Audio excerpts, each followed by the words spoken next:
That is not your masterpiece. Remove her. Now. Look at the letter.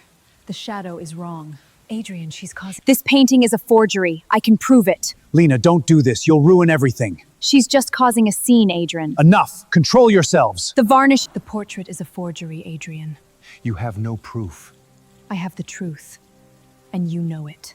This is absurd. And here she is, our little artist. What a charmingly messy coat.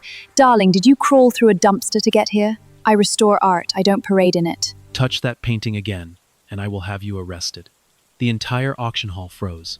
Lena Vale stood beneath the golden lights of the Blackwell Meridian Hotel, with one security guard gripping her arm, another blocking her path, and the most powerful billionaire in Belgrave City, staring at her as if she were dirt on his marble floor. 3 steps behind him, the painting waited.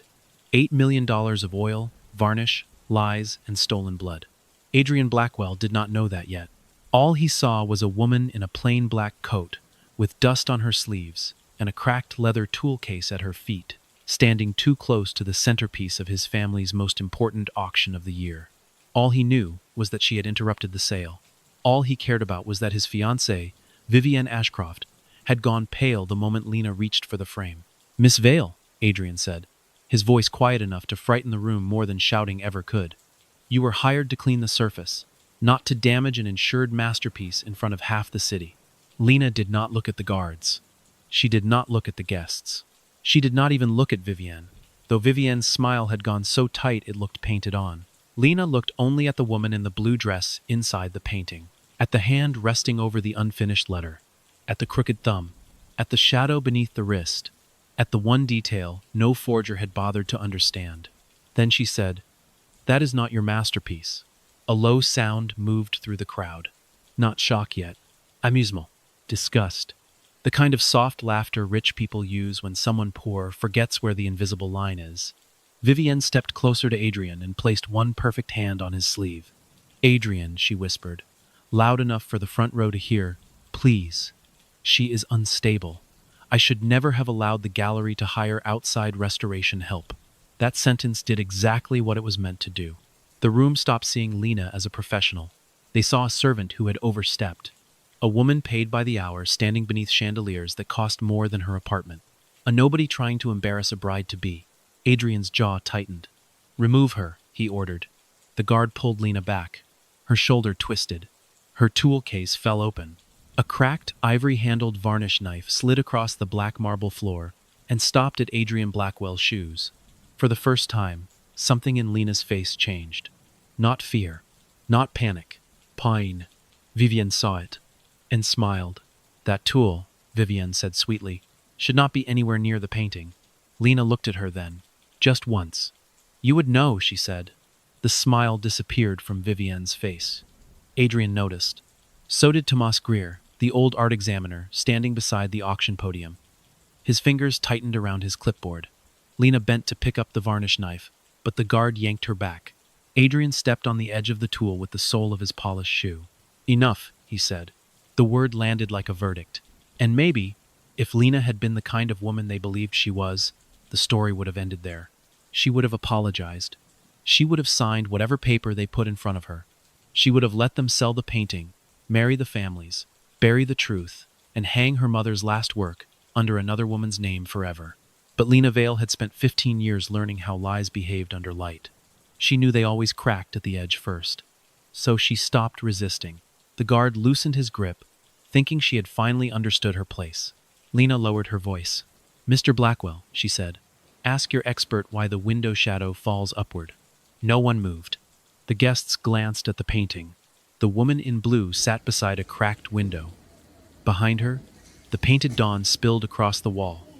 To anyone else, it looked beautiful. To Lena, it looked wrong. Adrian did not turn around. "Tomas," he said. The old examiner swallowed. "It may be an artistic choice." Lena gave a small, humorless smile.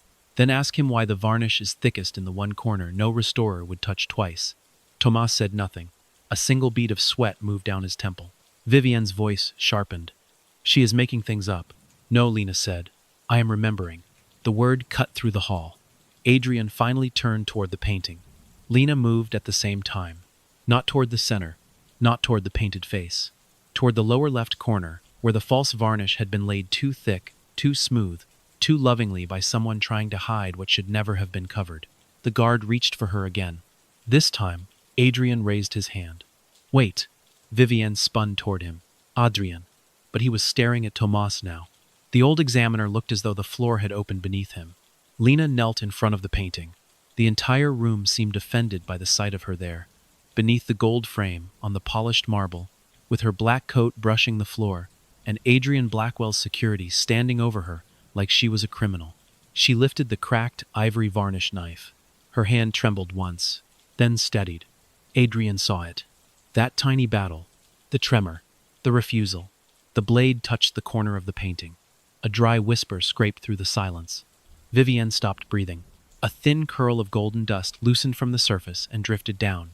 Then another. Then a line appeared beneath the brown glaze. Not damage.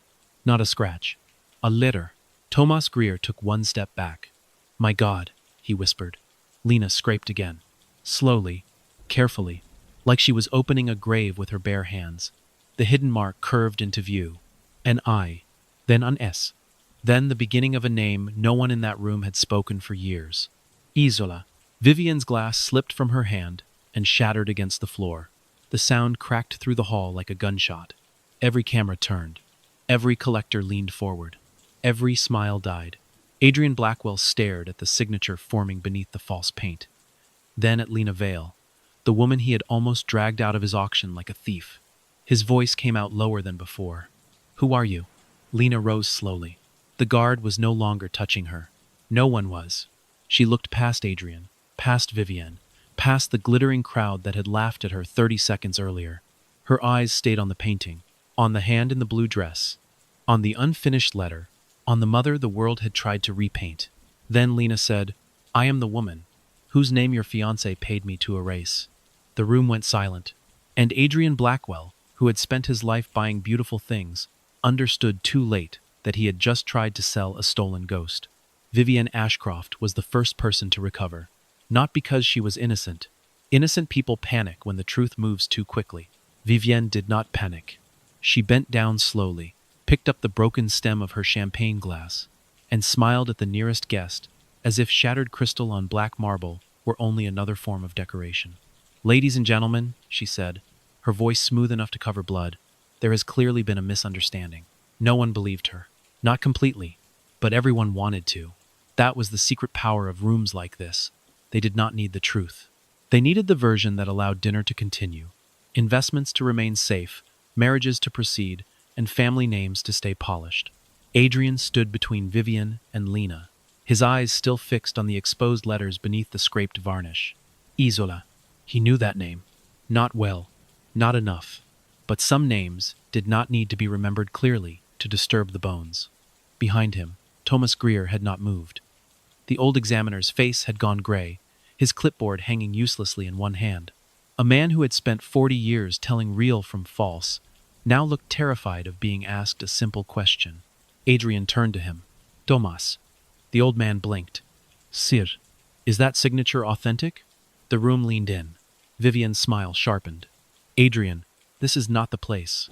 He did not look at her. "Tomas." Tomas looked at the painting, then at Lena, then at the floor.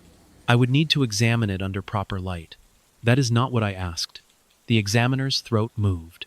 "No," he said quietly. "It is not what you asked." Lena let out a breath through her nose. Not relief, not victory. Something smaller and more tired. Vivienne stepped forward. That woman just attacked an insured work of art in front of witnesses. Whether she managed to reveal an old mark or manufacture one is irrelevant. She violated her contract. She entered a restricted area. She damaged property belonging to Ashcroft Gallery. Lena looked at her. "You still call it property?" Vivienne's eyes cooled. "What else would it be?" Lena did not answer. That was the first thing Adrian noticed after the shock began to settle. Lena Vale did not defend herself the way guilty people did. She did not rush. She did not beg. She did not throw accusations in every direction hoping one would strike. She stood with both hands at her sides, one sleeve pulled slightly loose where the guard had grabbed her, the cracked ivory varnish knife still in her hand. There was gold dust on her thumb. A dangerous thing, that dust. It made her look less like a vandal, and more like someone who had pulled the first coin from a buried coffin. "Clear the room," Adrian said. Vivienne turned sharply. "You cannot be serious. The auction is paused." A murmure rose. Adrian looked toward the head of security. "No one leaves with phones out. No one touches the painting. Tomas, Clara, Miss Ashcroft, Miss Vale, with me." Vivienne laughed once. It was brief, ugly. Then she remembered herself and lowered her voice. "You are allowing her to turn this into a spectacle." Adrian finally looked at his fiancée. "No. I am trying to stop it from becoming one." But it already had. Phones had been raised. Whispers had begun. And every person in that room had seen the same impossible thing. A hired restorer with worn cuffs had found a hidden signature beneath the painting a billionaire was about to sell under the name of his future wife. They moved to the private green room behind the auction stage. It was not green. Nothing in Blackwell Meridian was ever so literal. The room was all smoked glass, dark velvet, antique brass, and one narrow mirror that made everyone inside look slightly taller and less trustworthy. A low table stood at the center. On it, Clara Finch dropped a folder, 3 printed contracts, 2 insurance certificates, and the auction catalog with "Woman Before Dawn" printed across the cover. Clara was Adrian's assistant, though the title did not explain half of what she did. She remembered names, buried scandals, allergies, wine preferences, legal loopholes, and which board members were pretending not to hate one another. She also had a habit of sticking yellow notes onto anything that frightened her. By the time Lena entered the room, Clara had already placed one on the restoration contract. It said, "Very bad." Adrian saw it. So did Lena. Vivienne did not. She was too busy removing a microscopic thread from her sleeve, as though the real damage that evening had been done to silk. "Miss Vale," Adrian said, "sit down." Lena remained standing. "I was not invited here to sit. You were invited here to explain." "No," she said. "I was dragged here because I touched what money told everyone not to question." Clara looked down at the table. Tomas coughed once. Vivienne's eyes flashed. Adrian's expression hardened, but he did not raise his voice. "You will not insult everyone in this room and call it evidence." Lena's fingers moved behind her back, 3 taps against the side seam of her coat. Tap, tap, tap. No one else seemed to hear them. Adrian did. He did not know why he noticed. "I told you where to look," Lena said. "Your expert looked." "My expert has not completed an examination. Your expert is afraid." The silence after that was sharper than any shout. Tomas looked at her then, not with anger, with something worse. Recognition. "Careful, Miss Vale," he said softly. Lena's mouth curved without warmth. "I have been careful for 15 years. Vivienne leaned over the table and slid one document forward. "This is the restoration agreement you signed. Here is the confidentiality clause. Here is the property acknowledgement. Here is the liability section. You were paid to clean surface discoloration and stabilize minor cracking. You were not authorized to scrape, cut, test, remove, expose, reinterpret, or publicly discuss any mark discovered during the process." Adrian looked at the page, then at Vivienne. The clause was too specific, much too specific. Clara saw his face change and silently placed another yellow note beside the paragraph. Why so specific? Vivienne's hand covered the note before anyone could read it twice. "The clause is standard," she said. Clara blinked. "No, it is not." Vivienne turned to her slowly. "I beg your pardon?" Clara gave Adrian a look that said she would prefer not to be murdered by a woman in couture before dessert. Then she said, "I have processed restoration contracts for 11 years. This one is not standard. It blocks technical disclosure even in the event of disputed authorship." Lena closed her eyes for half a second. There it was. The lock she had felt the moment she first read the agreement. The lock she had signed anyway, because the Ashcroft Gallery had offered more money than she had seen in 6 months, because Nico's debts had begun circling again, because the name Sorrento on any legal petition still opened old doors she was not ready to walk through. Adrian turned to Lena. "Why did you sign it?" Vivienne answered before Lena could. "Because she needed the money." Lena's eyes opened. The room changed. Not visibly. Nothing moved. But Adrian felt the temperature shift. Vivienne had not said it like an insult. That was what made it crueler. She had said it like a fact pulled from a file, like poverty was simply another piece of provenance. Lena looked at her for a long moment. Then she said, "You chose me because I would recognize the hand." Vivienne's smile returned. I chose you because your references were excellent. You chose me because you thought I would be too afraid to say what I found. You found nothing. I found my mother. The words entered the room quietly. They did not echo. They did something worse. They stayed. Tomas lowered himself into a chair. Adrian did not move. Vivienne's face remained perfect, but her fingers pressed too hard into the edge of the table. Your mother, she said, was a disgraced restorer with delusions about authorship. Lena's hand tightened around the varnish knife. Adrian saw it and stepped half a pace forward before he understood he had moved. Lena noticed. So did Vivienne. That small movement would cost him later. My mother, Lena said, was Isola Sorrento. Tomas shut his eyes. Clara whispered. Oh. Adrian looked between them. The name struck harder now. Isola Sorrento. A vanished painter. A scandal. A collection that had disappeared from public record after accusations of forged signatures and disputed ownership. He had read about it once in a private acquisition file years ago, maybe 2 pages, maybe less. Enough to know the name had been treated like a warning label. Not enough to know her daughter was standing in his green room with gold dust on her hand. Vivienne gave a soft laugh.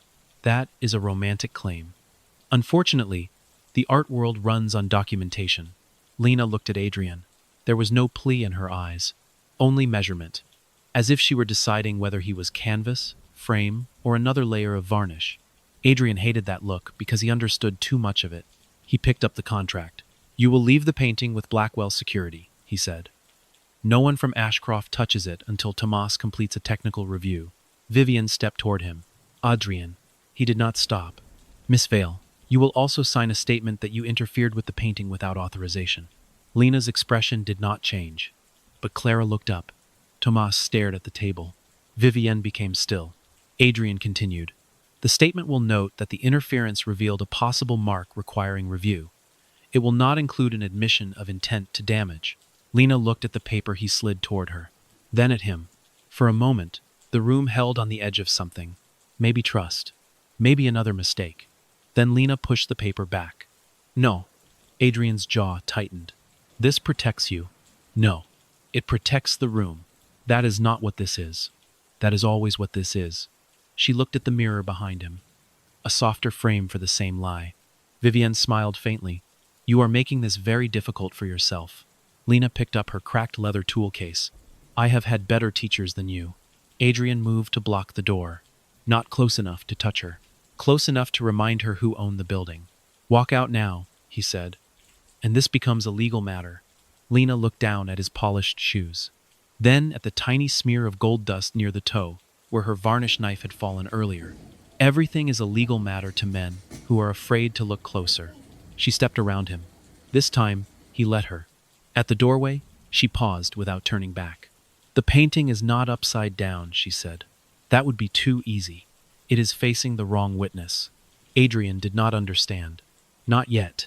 Lena left the room with her shoulders straight, her tool case in one hand, and the entire weight of a dead woman's name following behind her. Only after the door closed did Clara peel the yellow note from the contract and place it directly in front of Adrian. Why so specific?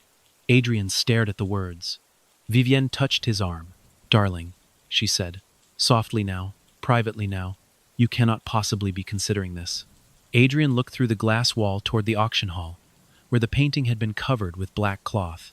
A moment ago, he had been certain the evening could still be controlled. Now, he was not certain of anything, except this. Lena Vale had not looked like a liar when she said the painting remembered her mother. And Adrian Blackwell, who trusted paper more than people, had just been handed a contract that looked very much like a cage. By the time Lena reached her workshop, the rain had started. Not the dramatic kind that washed a city clean. Belgrave rain was thinner than that, colder, meaner. It slid down windows like someone erasing pencil marks from glass. The sign below her apartment still read Heiress frame in repair, though Mr. Heiress had died 6 years earlier, and his daughter only opened the shop when bills became threatening. Lena rented the 2 rooms above it because the floorboards were uneven, the pipes complained at night, and no one with money ever wanted to climb the narrow stairs. That suited her. Expensive rooms listened too carefully. Her workshop smelled of linseed oil, old wood, turpentine, black tea, and the faint metallic dust of frames that had been opened too many times. Half-finished canvases leaned against the walls. Cheap portraits, family landscapes. A cracked icon of a saint whose face had been kissed so often the paint had worn away at the mouth. None of them would ever hang at Blackwell Meridian. That was why Lena liked them. They were loved without being appraised. She placed her cracked leather tool case on the table and opened it. The ivory-handled varnish knife lay on top of the folded cloth. For several seconds, she did not touch it. Then she sat down, took a clean rag, and began wiping gold dust from the blade with the care of someone washing blood from a memory. The handle was cracked down the middle, a thin dark line running through the ivory. Her mother had broken it the night she left the Sorrento house for the last time. Lena had been 16, standing in the doorway, watching Isola Sorrento wrap 3 brushes, 2 palette knives, and that one varnish blade in a scarf instead of packing clothes. Tools first, her mother had said. Lena had asked why. Her mother had smiled without looking up. Because people can take a room from you. They can take a name. They can even take the wall your work is hanging on. But if your hands remember, you are not finished. Lena pressed the rag too hard against the blade. A tiny line opened on her thumb. She looked at the red bead rising there and almost laughed. Of course, the painting had taken blood after all. Behind her, the floorboard near the door creaked. You went, Nico said. Lena did not turn. I came back. That is not the same thing. Nico Vale stood in the doorway with rain in his hair and a saxophone case slung over one shoulder, though he had told her that morning he was working a late delivery shift. He was 26, too charming when he was ashamed, too angry when he was afraid, and wearing the steel thumb ring he always twisted when a lie was trapped behind his teeth. His eyes moved to the varnish knife, then to her thumb. Did they hurt you? No. That means yes, but not in a way you can invoice. She folded the rag once. Nico. He stepped inside and shut the door with his heel. I told you not to take the Ashcroft job. I needed the money. That is my line. And you use it too often. He flinched, and Lena regretted the words before they were fully out. Not enough to take them back. Enough to look away. Nico walked to the covered canvas in the corner, the one under the white sheet. He did not touch it. Neither of them did anymore. Was it hers? He asked. Lena paused her fingers over the blade. Yes. The word changed the room. Nico sat on the edge of the storage trunk and rubbed his face. Damit. She painted it after the Sorrento house closed. I remember the blue dress. I remember the window. I remember her scraping the first version, because she said grief made the hand too honest. Nico tried to smile. She would say something like that. She hid her signature under the lower layer. Of course she did. And someone painted over it. His smile vanished. Outside, a car passed through the rain, tires whispering against the street. Nico twisted the steel ring on his thumb. Lena saw it. She always saw it. What did you do? She asked. His hand stilled. Do not start. What did you do, Nico? He stood too quickly. I was 18. She went cold. You were 18 when what? When they came asking questions. When the lawyer of Ashcroft showed up with papers. When the old debts of Mom were still attached to our name, and your landlord was threatening eviction, and my stepmother needed surgery. You were not there. Lena rose slowly. I was working. You were disappearing. His voice cracked. You were in basements, cleaning the saints of other people, and pretending that made you noble. The words landed hard because some part of her believed them. She touched the edge of the table. Once. Twice. 3 times. Dot tap. Dup. Tub. Nico looked at her hand and laughed bitterly. There it is. What? That little tap. Like if the wood answers right, you do not have to feel anything. Lena pulled her hand away. Nico's voice softened, which was worse. Lena, you always think silence is dignity. Sometimes it is just fear wearing good shoes.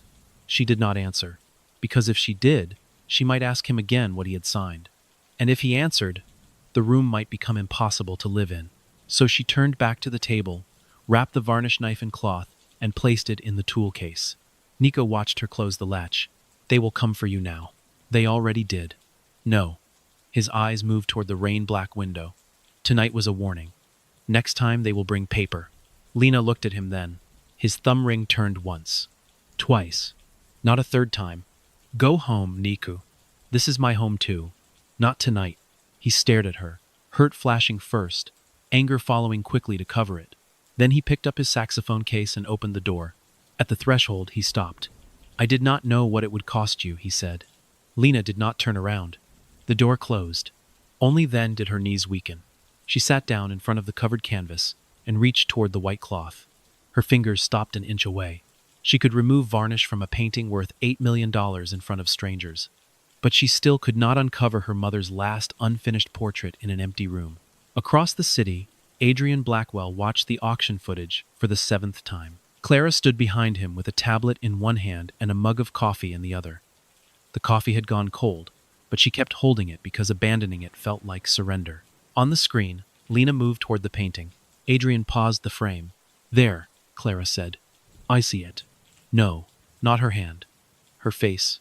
He enlarged the image. The footage was grainy but clear enough. Lena had seen something before she moved. Not guessed. Seen. "She reacts before the varnish lifts," Clara said. Adrian leaned back. "I know." Clara placed a yellow note on his desk. She knew. He ignored it, which meant he agreed. The restoration contract lay open beside him.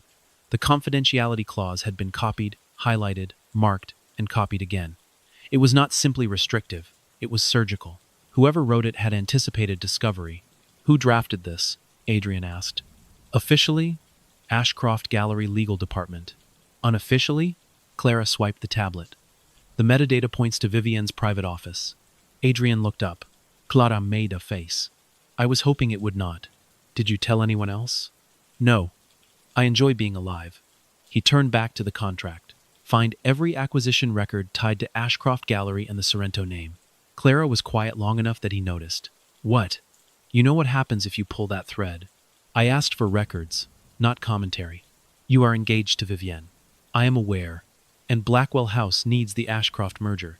I am also aware. And if the painting is disputed, the engagement becomes unstable, the merger becomes radioactive, the board becomes carnivorous, and your aunt will start using the phrase leadership transition over breakfast." Adrian looked at her. Clara lifted both hands. "I said I was not paid enough for beautiful disasters. This qualifies." He almost smiled. Almost. Then his gaze drifted to the silver box on the far shelf. Clara followed his eyes and became quiet. No one in the office touched that box. Not even housekeeping. Adrian stood, crossed the room, and unlocked it.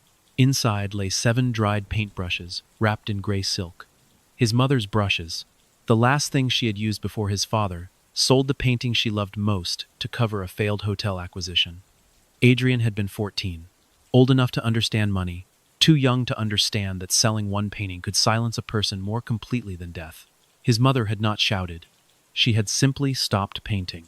Adrian had spent the rest of his life buying enough walls to make sure no one could ever sell memory out from under him again. And now Lena Vale had looked at him as if he were another man with a key to a locked room. He closed the box. "Get me her address." Clara's eyebrows rose. "Do you mean her lawyer's address?" "No." "Do you mean an official request for a meeting?" "No." "Do you mean you are about to arrive uninvited at the workshop of the woman you threatened with legal action?" Adrian picked up his coat. Clara sighed. "I will prepare apologies in several tones." Lena was cleaning a cracked landscape when he arrived. She saw his reflection first in the dark window above her work table. Tall, black coat, expensive stillness, standing at the top of stairs that had not forgiven wealth. She did not turn around. "No." Adrian paused in the doorway. "You do not know what I am going to say. I know the category." He stepped inside anyway. The workshop was smaller than he expected. Warmer, too. Not physically. The room was badly heated, but it held life in a way his gallery spaces did not. A chipped mug beside a jar of brushes, a scarf hanging from a nail, a plate with half a burned almond pastry near the sink. A row of cheap family portraits waiting to be repaired. No guards, no marble, no mirrors. Nothing that belonged to him. It unsettled him. "I reviewed the footage," he said. "Congratulations. You did not damage the painting. I know. And the contract contains unusual restrictions. I know that too." He looked at the canvas in front of her. It was not valuable. A seaside landscape, probably painted by someone's grandfather. The sky had cracked into tiny scales near the horizon. "You are repairing that for resale? For a woman whose husband painted it before his hands failed. What is it worth?" Lena turned then. There was a smear of blue-gray paint near her wrist. "To her?" Adrian said nothing. Lena went back to the painting. "That is what I thought." He removed a card from his coat and placed it on the table. "I can arrange legal representation." She did not look at the card. I have a lawyer, one who can fight Ashcroft, one who knows my name. That is not the same thing. No, she said. It is better. His jaw tightened. I can also purchase the painting before it returns to auction. Her hand stopped. For the first time since he entered, he understood he had said the wrong thing before she spoke. You would buy it, she said, to prevent Ashcroft from selling it. And then it would be safe. Lena set down the fine brush. Safe where? In Blackwell custody. She laughed once. There was no amusement in it. Of course. Miss Vale, do you hear yourself? She turned fully now. You find out a thing may have been stolen, and your first instinct is to put it in a richer room. That is not what I meant. That is exactly what you meant. You just wrapped it in concern. Adrian looked at the card on the table, then at her hands. They were steady now. He envied that. I am trying to help. No. You are trying to regain control. The words were too accurate to dismiss. He looked around the workshop because looking at her had become uncomfortable. His gaze landed on a line of small frames along the wall. None were straight, not carelessly crooked, intentionally tilted, each by the smallest degree. He moved closer. Lena watched him. Why are these hung like that? He asked. Because if everything is too straight, people stop looking. The room narrowed. Adrian turned back to her. Who told you that? She frowned. No one. It is obvious. It is not. For the first time, Lena looked uncertain. Adrian's voice lowered despite himself. My mother used to say that. Lena did not soften, but something in her attention shifted. Not sympathy. Recognition of an old wound in another material. She painted? Lena asked. Yes. Does she still? No. Lena waited. He did not continue. The silence between them grew less hostile and more fragile. Then Adrian saw the ivory-handled varnish knife lying on the table between them. It was clean now, the crack in the handle dark against the pale surface. Without thinking, he reached toward it. Lena's hand closed around his wrist before he touched the tool. Her grip was not strong. It did not need to be. Do not, she said. Adrian looked at her hand on him, then at her face. She let go first. That belonged to my mother. I am sorry. No. She picked up the knife and placed it back in the case. You are curious. It is not the same thing. He absorbed that. Slowly. In most rooms, people softened his failures before they reached him. Lena did not. A knock came from below. An elderly woman's voice called up. Miss Lena, I brought the frame you asked about. Lena moved past Adrian and descended the stairs. He remained in the workshop, listening as she spoke with the woman below. Her voice changed. Not warmer exactly, but less guarded. He heard the old woman apologize for not having enough money until next week. Lena said, Take it now. Pay when the painting stops leaning against your hallway. The woman laughed. Adrian stared at the cheap landscape on the table. For the first time in years, he wondered how many things had value only because someone refused to let them disappear. When Lena returned, he had not moved. She noticed, You are still here. I am beginning to understand that I should have stood farther back. From what? Everything. It was not an apology. Not yet. But it was the first sentence he had spoken that did not sound like a negotiation. Lena looked at him for a moment too long. Then she picked up her brush. You can start by leaving. He nodded. At the door, he paused. Miss Vale. She did not look up. What does it mean, he asked, that the painting is facing the wrong witness? Her brush touched the cracked horizon. It means your fiancé hung it for buyers. A drop of gray-blue paint settled into the broken sky. My mother painted it for someone who was leaving. Adrian waited. But Lena gave him nothing more. When he returned to Blackwell Meridian, Vivienne was waiting in his office. She had changed out of white silk into a dark green dress and had removed her engagement ring. It sat on his desk like a threat disguised as jewelry. You went to her, she said. Adrian closed the door. Yes. Vivienne smiled. How intimate. How long have you known she was connected to Sorrento? The smile stayed. Her eyes did not. Connected is a generous word. Many desperate people attach themselves to dead artists. Do not. Do not what? Perform. For a moment, Vivienne looked almost amused. Then she leaned back against his desk and picked up the ring. My father acquired portions of the Sorrento collection legally. That is not what I asked. She signed the contract. You drafted it to prevent disclosure. I drafted it to prevent chaos. Vivienne. Her hand tightened around the ring. Fine lines appeared at the corners of her mouth. Not age, Pressure. You have no idea what families like mine do to daughters who fail, she said quietly. Adrian studied her. There it was. Not confession. Not remorse. A crack. My father built Ashcroft Gallery from borrowed prestige and careful marriages. I was raised to understand that beauty is useless unless it can hold a room. That painting holds rooms. It may not belong to you. It belongs to whoever can keep it from being buried. Lena says it is her mother's. Lena says many things now that attention has found her. She did not want attention. Vivienne laughed then. A real laugh this time. Sharp and tired. Everyone wants attention. Some people are simply better at pretending dignity is not a costume. Adrian moved closer. Did you know who she was when you hired her? Vivienne slipped the ring back onto her finger. The diamond settled into place. Yes. The word was so calm it took him a second to feel the impact. You knew. I knew her name had useful history. You hired Isola Sorrento's daughter to restore Isola Sorrento's painting. I hired a qualified restorer to clean a legally owned work. You let her touch her mother's painting under a contract forbidding her to speak. Vivienne's face hardened. Careful, Adrian. Your outrage is arriving very late, and it is wearing expensive shoes. He stared at her. The worst part was that she was not entirely wrong. Vivienne walked to his bar cart, poured water instead of liquor, and drank half of it before speaking again. There is a document, she said. What document? A family acknowledgement, signed years ago. The Vale family received compensation and abandoned any claim tied to Sorrento assets. Adrian's stomach tightened. Show me. She smiled faintly. I thought you believed people now, not paper. Show me. Vivienne opened her clutch and removed a folded copy. She had come prepared. Of course she had. Adrian read the page once. Then again. At the bottom was a signature. Lena Vale. He looked up. Vivienne watched him with the soft patience of someone setting a trap and waiting for the animal to realize the teeth had closed. She did not tell you about that? She asked. Adrian said nothing. That is the problem with women like Lena. They make silence look holy, but silence is often where the ugliest details hide. Adrian folded the paper slowly. Vivienne stepped closer, lowering her voice. You and I are not children.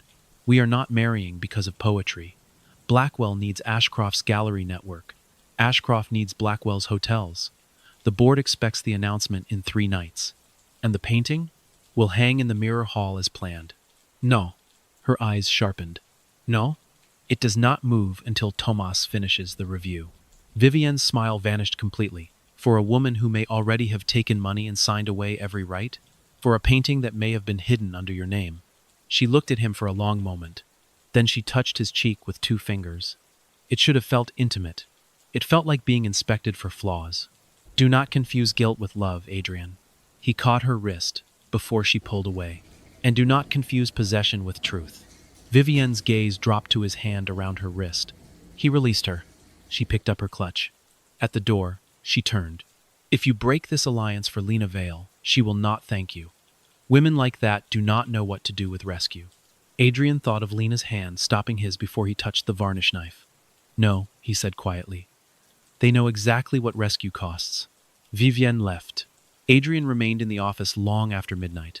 The copied acknowledgement open on his desk, the name Lena Vale staring up at him like a loose thread. The next morning, Clara found him asleep in the chair, one hand still resting near the paper. She placed a yellow note beside his coffee. This is getting worse. Adrian opened his eyes. Yes, he said. Then he looked at the signature again. But now we know where to look. Silas Moreau's office smelled like old paper, rainwater, and cats. Lena had not been there in 4 years. The brass plate outside still read Moreau and Associates, though everyone in Belgrave knew there were no associates. Only Silas, his failing knees, 3 stray cats behind the building, and a filing system so precise it frightened younger lawyers. He opened the door before she knocked. You are late, Magdalena. Lena hated the full name, not because it was ugly, because it remembered too much. Lena, she said. Silas stepped aside. To the world, perhaps. His office was narrow and tall, with shelves climbing to the ceiling, and 1 green banker's lamp on the desk. A gray cat slept on a stack of legal journals, as if the law existed primarily for warmth. Silas moved slowly to his chair and sat with care. Before speaking, he removed his glasses and cleaned them with a navy handkerchief. Lena's stomach tightened.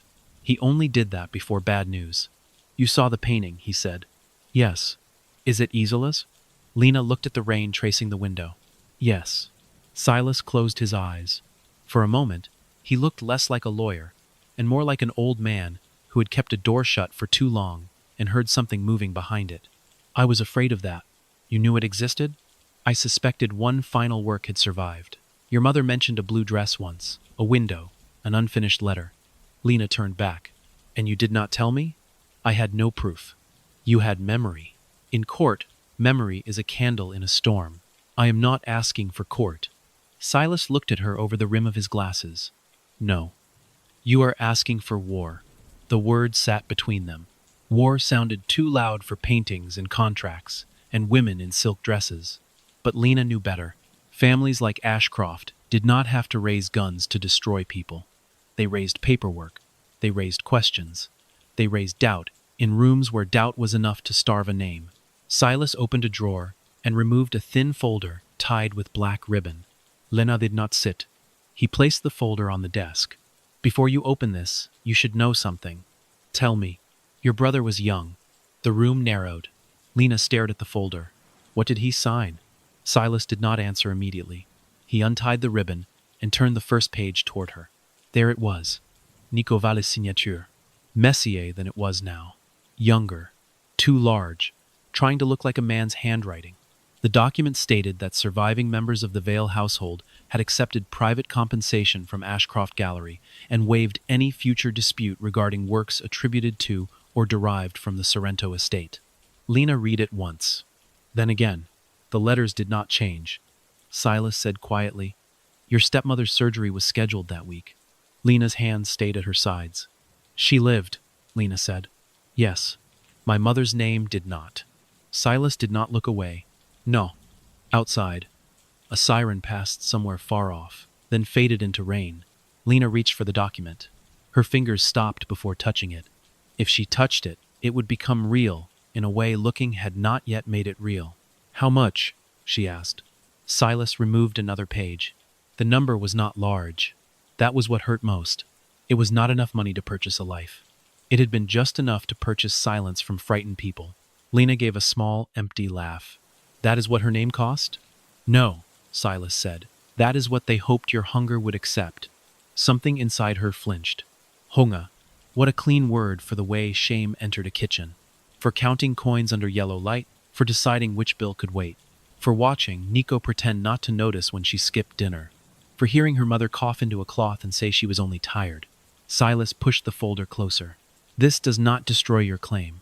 Nico was not authorized to waive all Sorrento rights. The language is predatory, possibly challengeable. But if Ashcroft uses it publicly, the story becomes muddy. Lena looked at him. Muddy. People prefer muddy truth to clean guilt. It gives them somewhere to hide. And Nico? Silas removed his glasses again, though they were already clean. If Ashcroft wants a sacrifice, they can make him one. False representation, settlement fraud, depending on which jurisdiction they choose to pressure. Lena almost sat down. Almost. Instead, she placed one hand on the edge of the desk. Once. Twice. Her finger pauses. There was no third tap. Silas noticed. So did the cat, which opened one eye, as if even animals understood when a habit broke. She built a trap inside my family, Lena said. She built several. I should have known. You were 21 and trying to keep people alive. I was hiding. You were surviving. Lena looked at the signature again. Nico Vale. Her brother. The boy who used to sleep under her work table because nightmares made him afraid of closed doors. The boy who once sold his trumpet to buy her mother medicine and pretended he had lost it on a bus. The man who had signed away a dead woman's name for a sum small enough to fit inside a cruel person's afternoon. Silas leaned forward. Magdalena, do not. If you go after Ashcroft, this will come out. I know. If you protect Nico, they keep the collection. I know. If you hesitate too long, Blackwell will sign the alliance, and the painting will become nearly impossible to recover without years of litigation. I know. Her voice was too calm. Silas looked pained. You sound like your mother when she had already decided to bleed and call it patience. Lena closed the folder. The sound was soft. Final. I need to see the painting again. That may not be possible. It is possible. She picked up the folder. It is just not permitted. Silas almost smiled. There she is. But Lena did not feel found. She felt divided. Half of her wanted to go to Blackwell Meridian, cut open every false layer, say her mother's name until the mirrors cracked. The other half saw Nico at 18, sitting in some Ashcroft office with wet shoes, being handed a pen by people who knew exactly how much desperation weighed. By evening, Adrian was waiting for her in the underground art vault of Blackwell Meridian. He did not know she would come. He only knew that if she did, it would be there. The vault sat beneath the hotel, below the kitchens, below the wine cellars, below even the old ballroom foundations.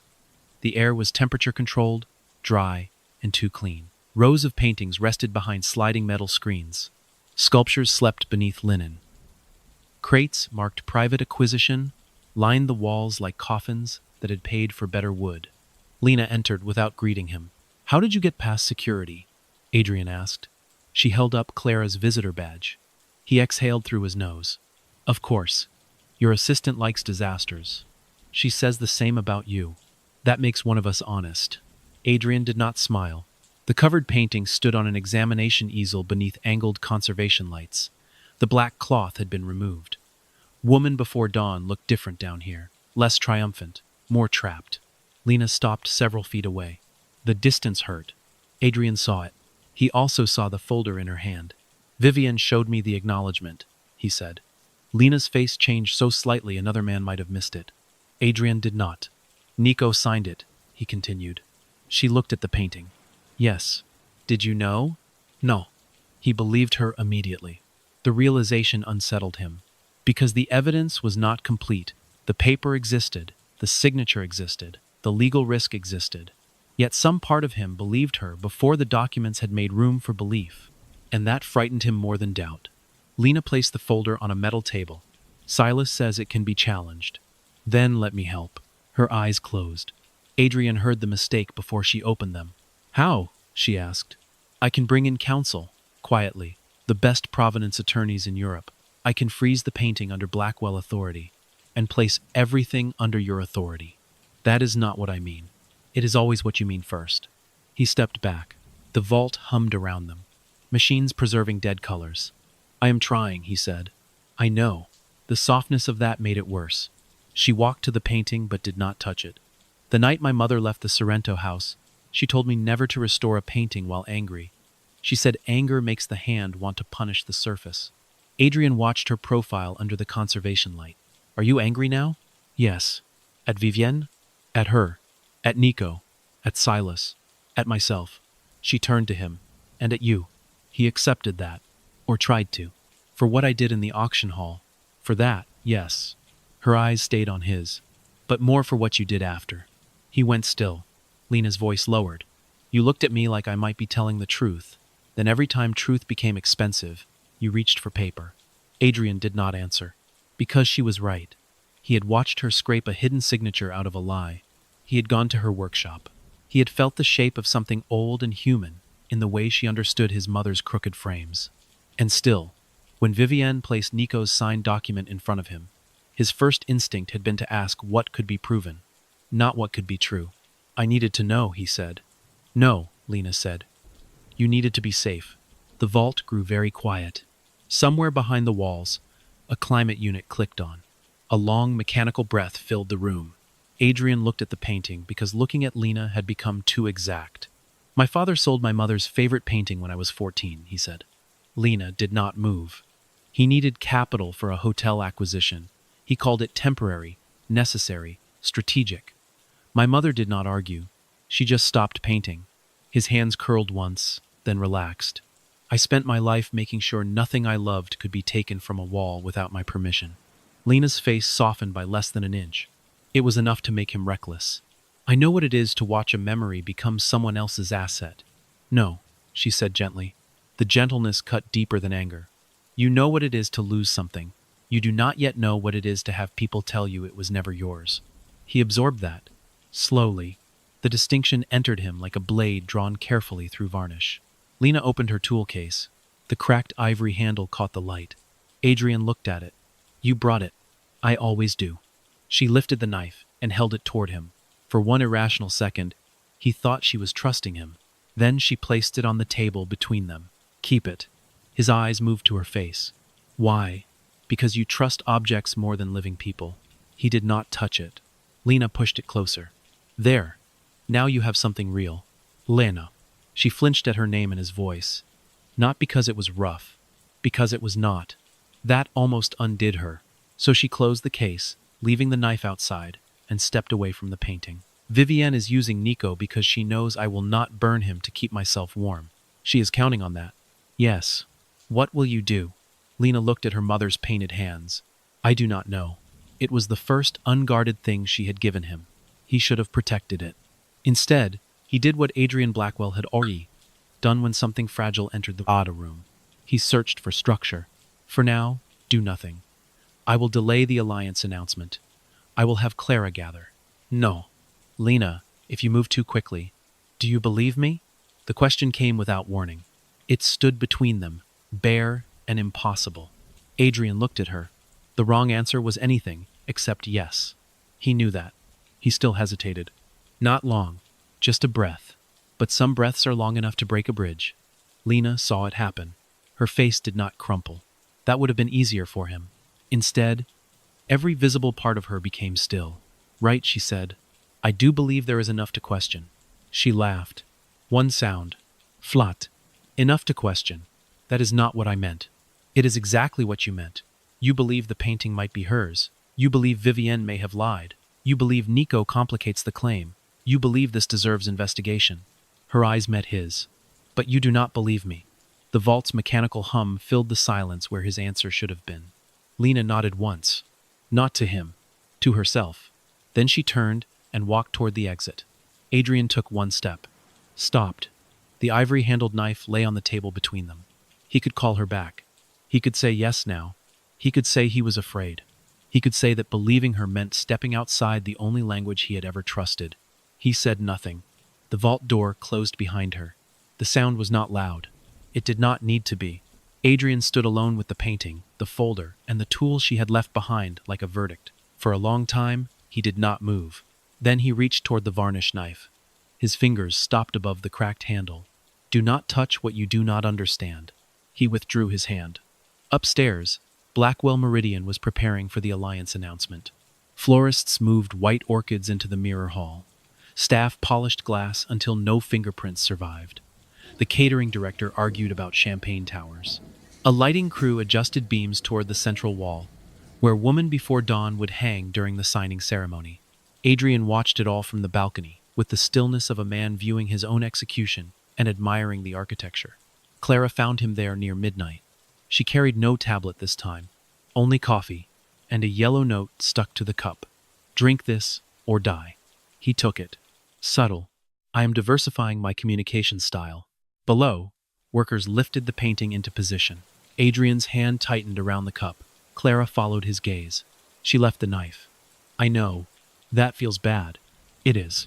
Are we discussing bad as in legally bad, emotionally bad, or your entire life is about to become a case study bad? Yes. Clara leaned her elbows on the balcony rail. You hesitated. Adrian looked at her. Clara did not apologize. She asked if you believed her, and you hesitated. You were not there. No. But I have worked for you 8 years. You hesitate in the same places. He turned away. She needed certainty I did not have. No, Clara said. She needed courage you did not have yet. The words hit hard because Clara rarely used cruelty when accuracy would do. Adrian looked down at the mirror hall. The room was named for the 32 antique mirrors lining its walls, each one angled to reflect the central artwork from a different perspective.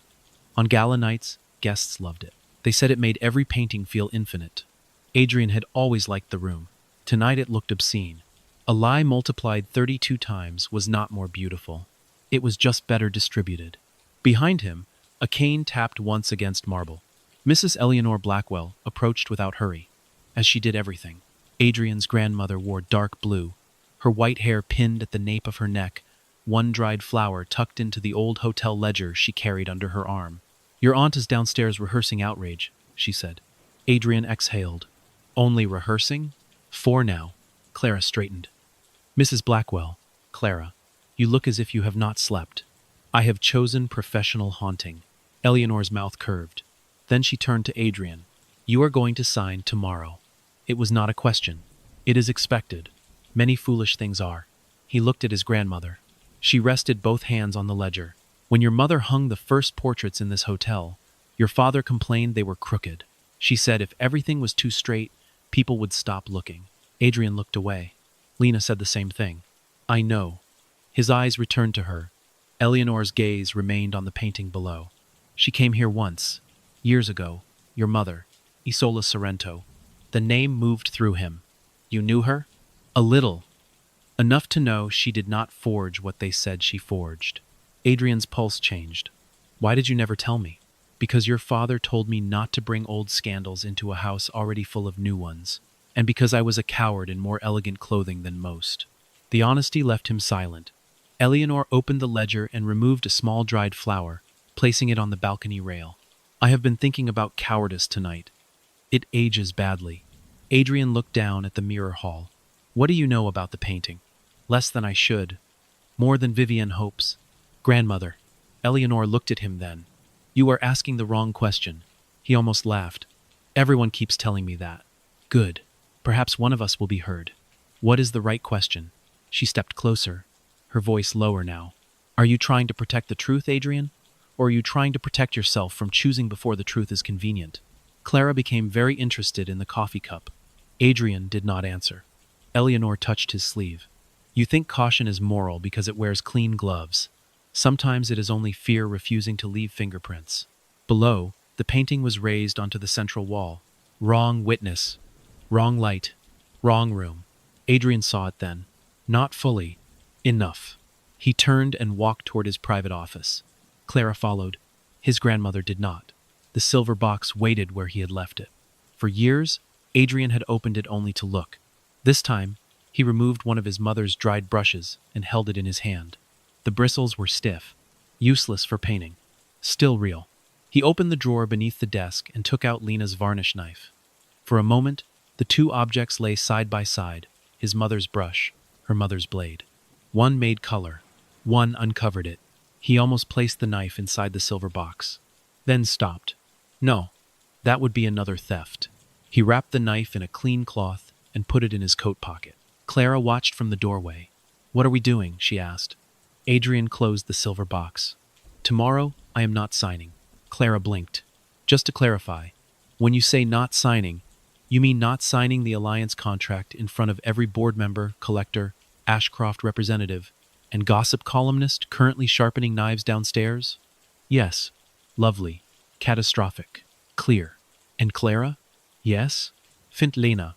Clara's expression softened by a fraction. What should I tell her? Adrian looked toward the mirror hall, where the painting waited among its reflections. Tell her I will not speak for her. He touched the wrapped varnish knife in his pocket. Tell her I am opening the door. Clara found Lena at dawn. Not in her workshop. Not at Silas Moreau's office. Not at Nico's apartment, though the saxophone case by the door told Clara he had been there and left in a hurry. She found her in the old Sorrento house. The house sat at the edge of Belgrave's eastern district, behind iron gates that had rusted into a color almost beautiful enough to be intentional. Once, it had belonged to a family people whispered about in galleries. Now ivy covered half the windows, and rain had darkened the stone until the entire place looked like a memory refusing to dry. The front door was open. Clara stepped inside carefully, holding her phone like a weapon she had no idea how to use. Miss Vale? No answer. The house smelled of dust, cold plaster, and old flowers. A long hallway stretched ahead, its walls marked by pale rectangles where paintings had once hung. Clara slowed as she passed them. Empty spaces always looked more accusing than filled ones. At the end of the hall, a door stood ajar. Inside, Lena was kneeling on the floor of a room with no furniture. Only one thing remained, a nail in the wall, and beneath it, on the floor, a thin crescent of faded blue paint. Lena held the crescent in her palm. She did not look surprised to see Clara. Did he send you? Yes. With lawyers? No. With money? No. With an apology? Clara hesitated. Lena looked up. Clara said, with a door. Something crossed Lena's face, too quick to name. Clara stepped farther into the room and pulled the wrapped varnish knife from her bag. He said, this belongs to you. Lena stared at the cloth. She did not reach for it. Clara placed it on the floor between them, as if returning something sacred in a church she did not understand. He also said he will not speak for you. Lena's eyes lifted. That mattered. Clara saw that it mattered, and wisely did not smile. He is stopping the signing, she continued. Or trying to. The board is there. Ashcroft is there. Vivienne is there. Everyone who benefits from you staying quiet is in one room. Lena closed her hand around the crescent of blue paint. And he thinks I should walk into it. No, Clara said. I think he hopes you will. There is a difference. I only recently learned it myself. A faint sound escaped Lena. Not quite a laugh. Clara looked around the empty room. This was where the painting hung? Lena nodded. My mother called it the dawn room. She said the light entered here, like it was asking forgiveness. The gray morning pressed against the broken windows. Clara said nothing. Lena unfolded the cloth and touched the cracked ivory handle of the varnish knife. For a long moment, she was not 31. She was 16 again, watching her mother take the tool from the table before leaving the Sorrento house for the last time. Tools first. Lena rose. Is Nico there? Clara's expression changed. I do not know. Lena placed the blue paint crescent in her pocket. If he is, do not stop him. From what? From choosing which kind of man he wants to be. The mirror hall of Blackwell Meridian had never looked more beautiful. That was the cruel thing about it. White orchids climbed the columns. Champagne towers glittered beneath chandeliers. 32 antique mirrors reflected the central wall from 32 angles, turning one painting into an army of copies. Woman Before Dawn hung at the center. Vivienne had insisted on that. The woman in blue sat beside her painted window, the unfinished letter beneath her hand, her face serene under the wrong light. To the guests, she looked expensive. To Lena, when she entered through the side doors 20 minutes later, she looked trapped. No one noticed her at first. Everyone was looking at Adrian Blackwell. He stood on the low stage beside Vivienne, in front of the signing table, where 2 copies of the alliance agreement waited beneath gold pens. His aunt stood to one side with the board. Mrs. Eleanor Blackwell sat in the front row, both hands resting over the old family ledger. Thomas Greer stood near the covered technical lamps, pale and silent. Vivienne wore deep red. Not bridal white now, war color. Adrian had not looked toward the side doors until the moment Lena entered. Then he did. Their eyes met across the room. He did not smile. He did not gesture for her to come forward like summoning a witness. He only stepped away from the signing table. One step, then another. A small movement, but in that room, it sounded like glass cracking. Vivienne turned her head slowly. She saw Lena. For 1 second, hatred moved across her face so nakedly that even the mirrors seemed startled by it. Then she smiled. Adrian, she said, still facing Lena. What is this? Adrian looked at the crowd, at the board, at the investors, at every person who expected him to choose the clean version of the story because the clean version was profitable. Then he said, Blackwell House will not sign the Ashcroft Alliance tonight. The room erupted, not loudly at first. It began as a disturbed murmur, the way bees sound inside a wall. His aunt stepped forward. Adrian, this is not the agreed statement. No, he said. It is the truthful one. Vivienne's smile did not break. You are humiliating both families over an unverified accusation. Adrian looked at her. I humiliated someone else first. I am trying not to repeat myself. A few heads turned toward Lena. She hated that. Not because she feared being seen, because rooms like this never simply saw, they consumed. Adrian seemed to understand, because he did not point at her. He did not tell her story. He did not use her pain to make himself noble. He only said, the painting will undergo independent review. Until then, Blackwell House recognizes a serious authorship and ownership dispute. Vivienne laughed. The sound rang too brightly. Independent review? How generous. And who suggested that? The woman who attacked the painting with a knife? Lena began walking toward the stage. The room parted reluctantly. Her coat was dark, still damp at the hem from the rain. No diamonds, no silk, no transformation meant to make the crowd regret underestimating her beauty. She carried her old tool case in one hand and the cracked ivory varnish knife in the other. That was all, and somehow it was enough. Vivienne watched her approach. Careful, she said. The last time you touched that painting, you nearly destroyed evidence. Lena stopped at the foot of the stage. No, she said. I uncovered it. Vivienne turned toward the crowd. She is very good at sounding wounded. I will give her that. But before this room decides to crown a tragic heroine, perhaps it should know the full story. Adrian's body tensed. Lena saw it. Vivienne lifted one hand. An Ashcroft attorney stepped forward with a folder. Of course, there was always a folder. Always paper ready to do what cruelty did not want to do barehanded. Vivienne took the document and held it up. Years ago, the Vale family accepted compensation and waived any claim connected to Sorrento works in Ashcroft possession. This is not rumor. This is not emotion. This is signed. The room shifted again. There it was. Muddy truth. A place for cowards to hide. Vivienne looked directly at Lena. Perhaps you forgot that part. Lena's fingers tightened around the varnish knife. For a moment, she could not see the room. Only Nico at 18. Wet shoes. A pen. A sick woman needing surgery. A number small enough to be insulting, large enough to be survival. Then a voice came from the back of the hall. She did not forget. Lena turned.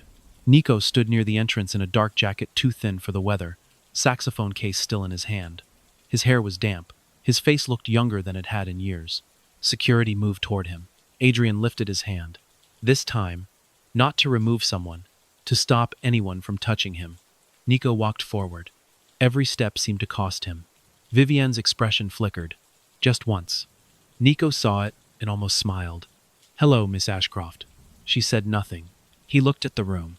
I signed that paper. Lena closed her eyes. Nico continued, voice rough but clear. I was 18. My stepmother needed surgery. We were behind on rent. Ashcroft's lawyer told me the Sorrento name was already dead, and that if I did not sign, they would bury my family under legal bills until we had nothing left to sell but each other. A murmur moved through the guests. Vivienne's attorney stepped forward. This is irrelevant. Nico looked at him. No, it is inconvenient. That is different. Clara, standing near the side wall, whispered, Good line. No one heard her, except Mrs. Blackwell, who almost smiled. Nico turned to Lena. His voice changed. I thought I was saving us. Lena looked at him. He did not ask for forgiveness. That helped. I know, she said. The words were not absolution. They were not cruelty. They were a door left unlocked but not opened. Nico nodded once, then looked back at the room. That money was not compensation. It was pressure. And I was not authorized to sign away Isola Sorrento's work. Vivienne's face hardened. You expect this room to believe the man who admits he signed a false document? Nico looked at her. No. I expect them to believe what is under the paint. Silence. For the first time, Vivienne had no immediate answer. Lena stepped onto the stage. Adrian moved as if to help her up, then stopped himself. Lena noticed. She climbed without his hand. When she reached the painting, Thomas Grier finally moved. Miss Vale, he said softly, if you remove too much under this light, I will not. He swallowed. I know. That admission mattered more than an apology. Lena set her tool case on the floor, opened it, removed a small lamp, a cloth, a narrow vial, and a brush so fine it looked like a single hair. The crowd watched in restless silence. They were used to auctions. They were used to speeches. They were used to men announcing value. They were not used to waiting while a woman in a rain-damp coat made truth appear by millimeters. Adrian stood several feet behind her.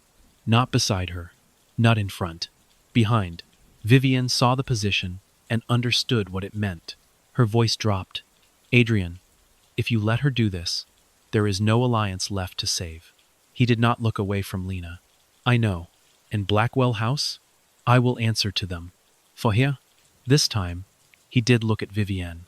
No, he said. For what is true, something in Vivienne's face collapsed inward, but only for a breath. Then the polish returned, thinner than before. Lena lifted the lamp and angled it toward the painting. The light struck the surface. The woman in blue changed. Not dramatically, not magically. The painted window brightened. The unfinished letter became visible beneath the hand. The shadow that had seemed to fall upward now pointed toward the lower left corner, where Lena had first scraped the varnish.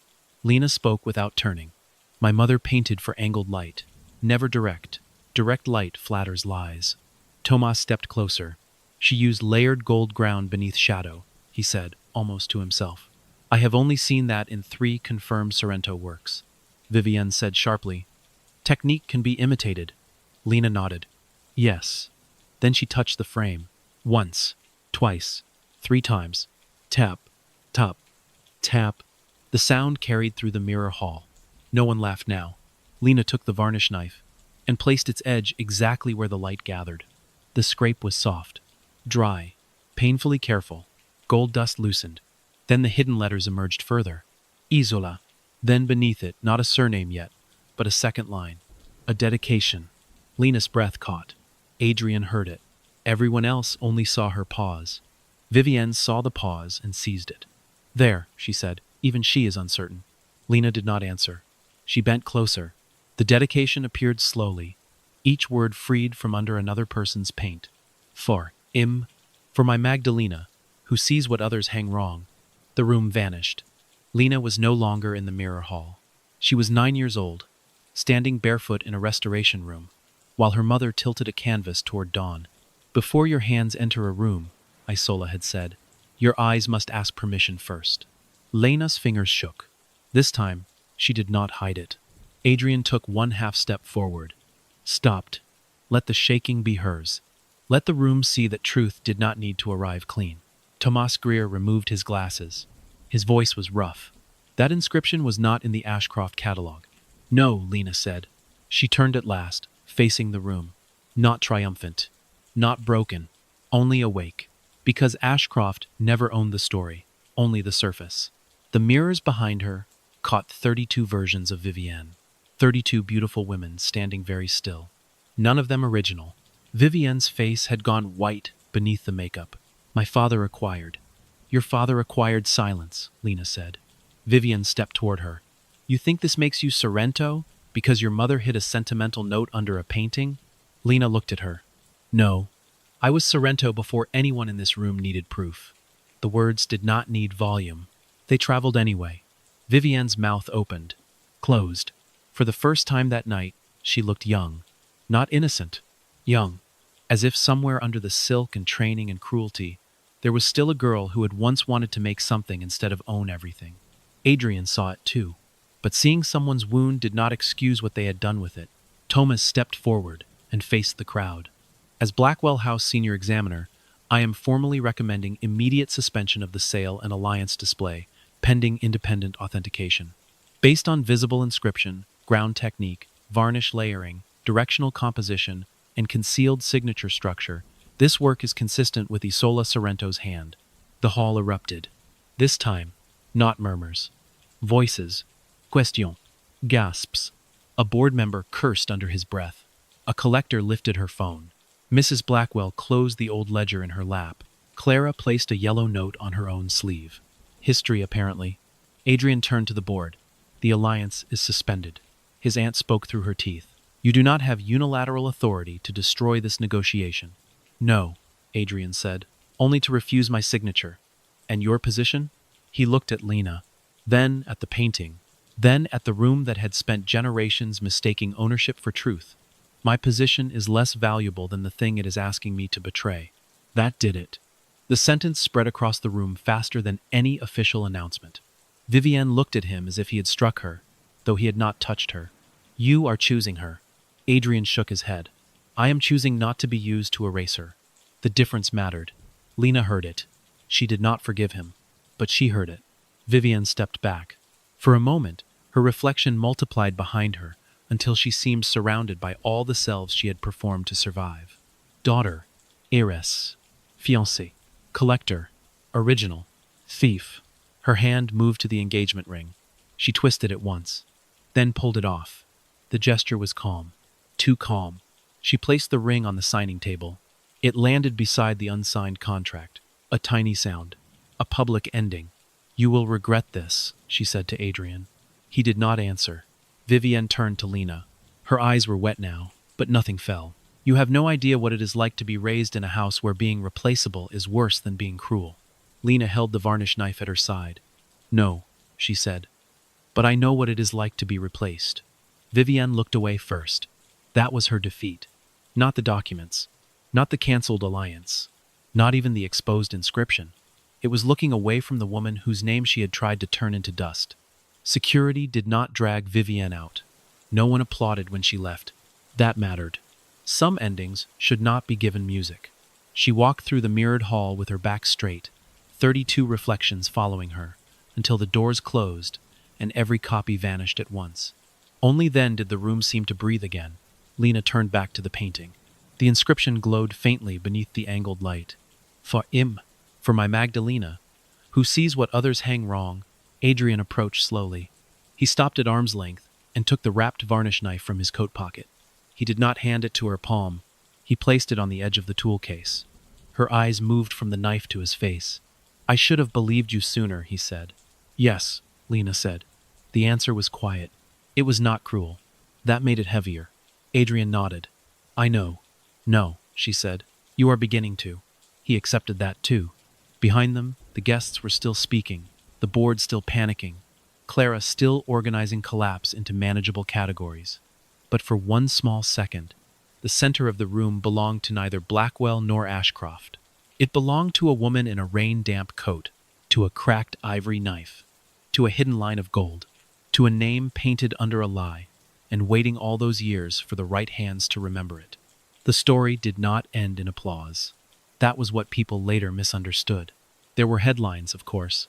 There were always headlines when rich families bled in public. Blackwell-Ashcroft alliance collapses after Sorrento revelation. Hidden inscription halts $1 million auction. Isola Sorrento's lost work discovered after 15 years. Some articles called Lena brave. Some called her mysterious. One magazine used the phrase, the restorer heiress, which made Lena close the page so quickly, Clara almost spilled tea on herself. I hate that one too, Clara said. Lena looked at her across the workshop table. You read them? I monitor narrative damage. You mean gossip? Professionally, yes. The workshop was fuller now, not with expensive things. With waiting things? Paintings people had carried in under their arms. Cracked wedding portraits, smoke-darkened icons, a child's watercolor in a broken frame, a landscape painted by someone's dead grandfather. Things no auction house would ever insure for $8 million, but things people wrapped in towels because they mattered.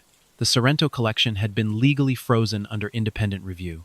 Ashcroft Gallery was under investigation. Blackwell House had suspended the alliance. And Adrian Blackwell had lost more in 1 week than most men admitted losing in a lifetime.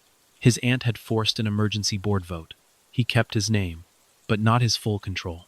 A section of Blackwell House, once entirely under his authority, was transferred to a temporary oversight committee while the Ashcroft dealings were reviewed. Investors called it responsible governance. His aunt called it necessary discipline. Clara called it being stabbed with stationery. Adrian said very little. That, people noticed most. The old Adrian Blackwell had always known what to say to a room. The new one seemed less interested in winning rooms that had taught him to look past people. He did not give interviews. He did not call Lena. He sent no flowers. No apology written by public relations. No check. No lawyer with soft language. Only one envelope arrived at her workshop 3 weeks after the mirror haul. Inside was a single document. A formal release of all Blackwell claims, direct or indirect, over Woman Before Dawn, and any work authenticated as part of Isola Sorrento's remaining estate. No demand. No condition. No personal note. Lena read it twice. Then she placed it in a drawer and did not cry. Nico came by the next evening. He stood in the doorway with his saxophone case and a bag of almond pastries. One of them burned at the edge because he knew she liked that part. Can I come in? He asked. Lena kept cleaning a small portrait of a woman in a green hat. The door is open. That is not what I asked. Her brush paused. Then she nodded. Nico stepped inside. For a while, he said nothing. He placed the pastries on the table and sat on the old storage trunk, the same place he had sat before everything broke open. His steel thumb ring was gone. Lena noticed. He saw her notice. I sold it, he said. For money? For a lawyer? She looked at him. He gave a small shrug. I figured if I helped make the mess with a signature, I should learn what signatures actually do. It was almost a joke. Not quite. Lena returned to the portrait. Nico's voice roughened. I am not going to ask you to forgive me tonight. Good. He nodded. That is fair. The silence that followed was not comfortable, but it was honest. After a while, Lena slid the paper bag toward him. You bought too many. No, I bought your half and my apology. Your apology has raisins in it. I panicked. For the first time in weeks, Lena almost laughed. Almost. It was enough. Vivian Ashcroft left Belgrave before winter fully arrived. She did not flee. That would have been too satisfying. She departed in a black car at 6 in the morning, wearing dark glasses though the sun had not risen. No reporters caught the moment. No dramatic photograph marked her fall. But before she left, she came to Lena's workshop. Lena found her standing outside, beneath the faded Heiress frame and repair sign, looking at the cracked display window, as if she had never seen a place where things were fixed instead of sold. Vivienne Wargre. It made her look less like a weapon. I am not here to apologize, she said. Lena unlocked the door. I did not expect you to. Vivienne looked past her into the workshop, at the frames, the brushes, the ordinary damaged things waiting for hands. My father used to say people like us do not create, Vivienne said. We preserve value. Lena said nothing. I wanted to paint once. The sentence arrived without polish. Lena looked at her then. For the first time, Vivienne did not look like she was performing pain. She simply looked tired. That does not excuse what you did, Lena said. No. Vivienne's eyes moved to the small portrait on Lena's table. Do you know the worst part? Lena waited. I do not think I even wanted the painting. Not really, Vivienne swallowed. I wanted to be the kind of woman people believed owned it. Outside, a truck passed, rattling the window. Lena said, You should have started with a blank canvas. Vivienne's mouth trembled once. Then she nodded. She left, without asking forgiveness. Lena did not offer it. Some doors could remain closed without being locked. 3 months later, the Sorrento name returned to the wall of a gallery. Not the Ashcroft Gallery. Not Blackwell Meridian. Lena refused both. Instead, she opened a small restoration studio in the old Eastern District, in the front rooms of the Sorrento house. She did not restore the mansion to its former grandeur. She had no interest in making grief look expensive. She repaired the roof, cleaned the dawn room, left the cracked plaster visible in places where the damage told the truth better than fresh paint could. On the opening morning, there were no champagne towers, no verre ropes, no string quartet, only coffee in mismatched cups, rain tapping the glass, Clara arranging labels with unnecessary aggression, Nico playing saxophone badly in the hallway until Lena threatened to restore the instrument into silence, and Silas Moreau pretending not to feed crumbs to a cat under the table. Woman Before Dawn hung in the dawn room, not under direct light, never direct. The angled morning entered slowly and touched the inscription only after the rest of the painting had already breathed. For my Magdalena, who sees what others hang wrong. Lena stood before it alone before the doors opened. She lifted her hand toward the frame. Her little finger moved. Once, almost twice, then stopped. She did not need to knock. Not that morning. The wood did not have to answer. She already knew what was real. Adrian came after everyone else had left.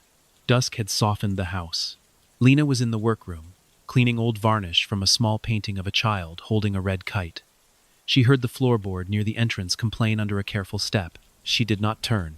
You are late, she said. I was not sure I was invited. You were not. A pause. Should I leave? Lena dipped the brush into solvent. No. Only then did he enter. Adrian Blackwell looked different outside his own architecture. Not smaller, but less armed. He wore no tie. His coat was damp from the rain.